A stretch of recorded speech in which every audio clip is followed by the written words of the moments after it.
Varicose veins తో బాధపడుతున్నారా? మన ఏవిస్ హాస్పిటల్లో 4,500 రూపాయల లేజర్ స్కానింగ్ ఉచితం. నమస్తే రమగారు. నమస్తే జయ.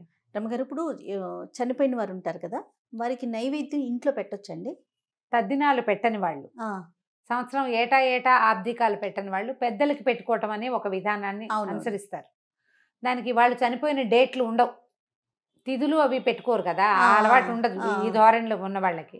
ఏం చేస్తారు, సంవత్సరంలో ఒకసారి పెద్దల రోజులు పెత్తరమావాస్య అని ఒకటి చేస్తాం. అవును. అది ఎప్పుడు వస్తుంది మనకి?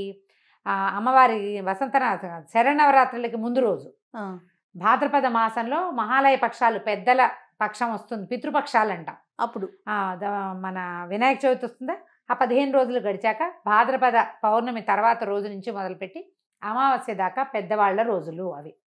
ఆ పితృపక్షాల్లో రకరకాల క్రియలు చేస్తారు. ఏ తిథి నాడు తమ తల్లిదండ్రులు పెద్దవాళ్ళు ఎవరు మరణించారో ఆ తిథి నాడు మహాలయ పక్షాలు పెట్టుకోవటం, మహాలయం పెట్టడం అంటారు.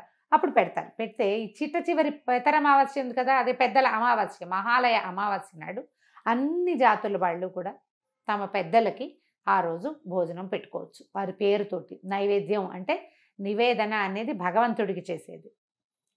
దీన్ని నైవేద్యం అనకూడదు.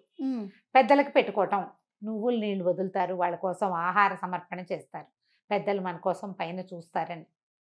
మనకి ఒక వ్యక్తి ఉంటే మా తండ్రి మరణిస్తే తండ్రి, తాత, ముత్తాత 3 తరాల పితృదేవతలు పైన లైన్లో ఉంటారు. ఈ బతికున్న కుమారుడు ఉన్నాడు కదా, ఇతనికి ఒక కొడుకు పుట్టాడు అనుకో, పైవాడికి విముక్తి వస్తుంది. మునిమానవుడు పుట్టంగానే విముక్తి వస్తుంది. ఓకే. 3 తరాల వాళ్ళు ఉంటారు, ఆహా. అది లెక్క అనమాట. 3 తరాలు ఉంటాయి ఖచ్చితంగా. ఇప్పుడు ఒక కుమారుడు తద్దినం పెట్టేటప్పుడు తన తాతకి, తండ్రికి, తాతకి, ముత్తాతకి ముగ్గురికి పెడతాడు. ఇతను మరణించాడు అనుకో, అప్పుడు ఈ పైవాడు వెళ్ళిపోతాడు. అప్పుడు ఈ తండ్రి ఎవడైతే కుమారుడు పెడుతున్నాడు, కుమారుడు, తండ్రి, తాత మిగులుతారు. తర్వాత వాడికి, ఇతని కుమారుడికి వీళ్ళు లైన్ అవుతారు కదా, తండ్రి, తాత, ముత్తాత అవుతారు కదా, అలాగనమాట. 3 తరాల మనుషుల పేర్లు చెప్పుకుంటారు.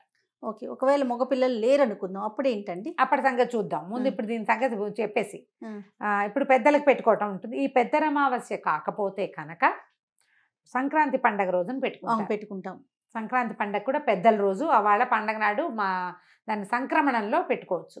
ప్రతి నెల వచ్చే సంక్రమణాల్లో కూడా, ప్రతి నెల సంక్రమణ వస్తుంది, రవి సంక్రమణ ఉంటుంది. ఎప్పుడెప్పుడు సంక్రమణం అవుతాడో చూసుకుని, ఇప్పుడు ఆశ్వేజ మాసంలో ఒక ఇంట్లో తండ్రి మరణించాడు అనుకో, ఆశ్వేజంలో రవి సంక్రమణం నాడు కూడా పెడతారు కొన్ని చోట్ల.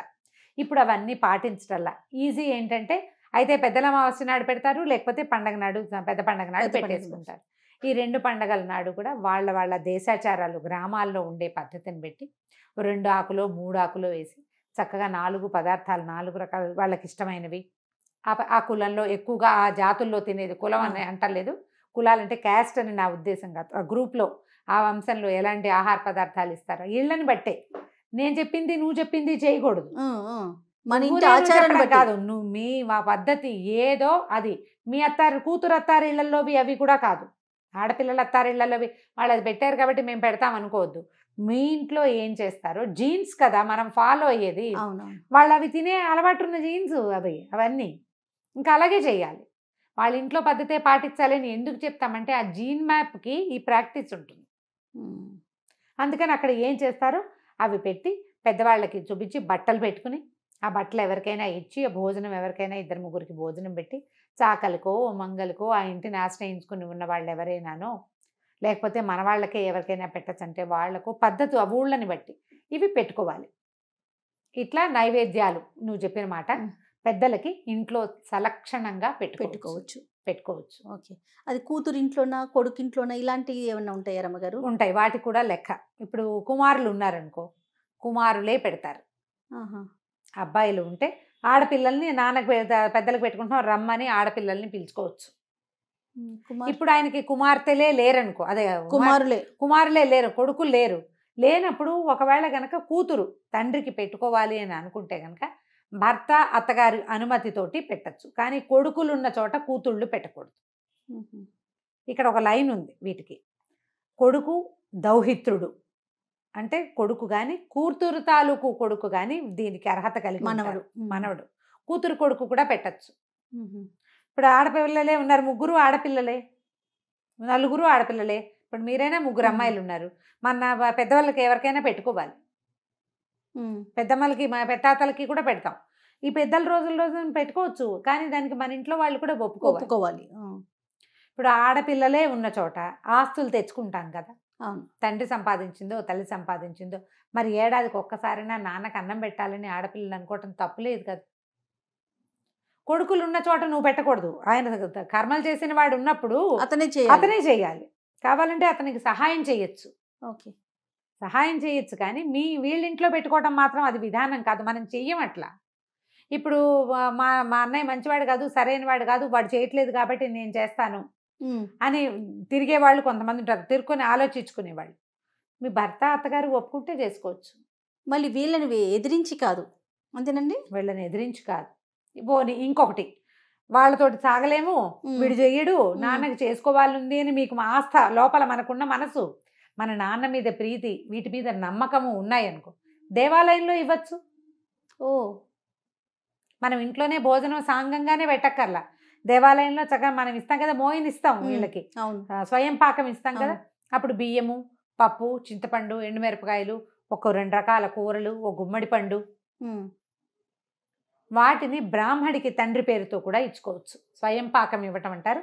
ఆయన ఈ దేవాలయంలో ఉన్న అర్చకులు కానీ మనకు తెలిసిన పురోహితుడు కానీ ఆ మంత్రం చెప్పించి మీ నాన్నగారి పేరు చెప్పి, అది అమ్మ పేరు చెప్పి తీసుకుంటారు. అమ్మ పేరుతో పెట్టాలనుకో, ఎవరైనా ఓ ముత్తైదుకి అమ్మ పచ్చగా పోయింది, అన్న ఏం చెయ్యడు, నువ్వు ఆ సంవత్సరం పెద్దల మాస రోజునో లేకపోతే దీని రోజునో ముత్తైదుకి అమ్మ పేరుతో చీర పెట్టుకోవచ్చు.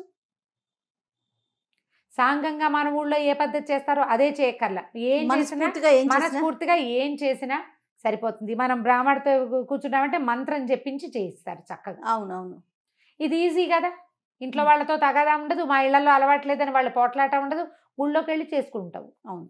తర్వాత ఇంకొక విషయం రమ్మగారు, ఇప్పుడు చనిపోయిన వారి ఫోటోల్ని దేవుడి ఫోటోలు పక్కన పెట్టొచ్చా? జనరల్గా పెట్టకూడదని చెప్తారు జయ. మనం హాల్లో ఇంట్లో పెట్టుకోవచ్చు. అంటే దేవుడితో సమానం అనుకోకూడదు. దేవుడితో సమానం అని ఎట్లా అనుకుంటాము? చనిపోయిన వారిని అట్లా అనుకోవటానికి కూడా లేదు. ఎందుకంటే మనకి తెలీదు, మనకి ఈ లైన్ ఎలా వెళ్తుంది అనేది మనకు అర్థం కాదు. అమ్మ దేవుడి దగ్గరికి వెళ్ళిపోయిందని చెప్తారు, అదే కదా మనం చెప్పుకుంటాం. దేవుడి దగ్గరికి ఎవ్వరూ వెళ్ళరు చేయ,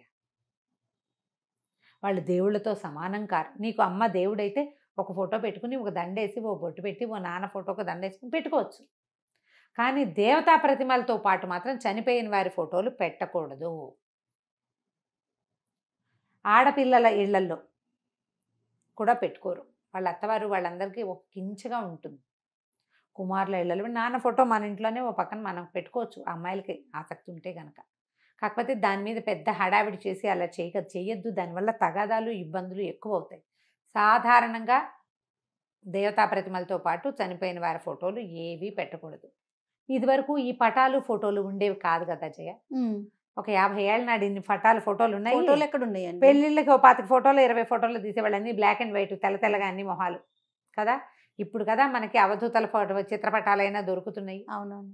ఈ మరణించిన వారి ఫోటోలు నాన్నగారు కానీ తాతగారు కానీ ఎవరైనా కూడా, మన అమ్మో ఎవరైనా కూడా వాళ్ళకి ఒక ఫోటో పెట్టుకోవటం, కావాలంటే రోజు ఓ దండేయండి, ఓ బొట్టు పెట్టండి, ఓ గంధం, ఒక అగరబత్తి అక్కడ కూడా పెట్టండి, మనకున్న అత్యంత ప్రీతిని చూపించండి. కానీ దేవతా ప్రతిమలతో పెట్టడానికి మాత్రం పెద్దవాళ్ళు ఎవ్వరూ సరే అని అనరు. మరి ఓకే, రైట్ అమ్మగారు, నమస్తే. నమస్తే జయ.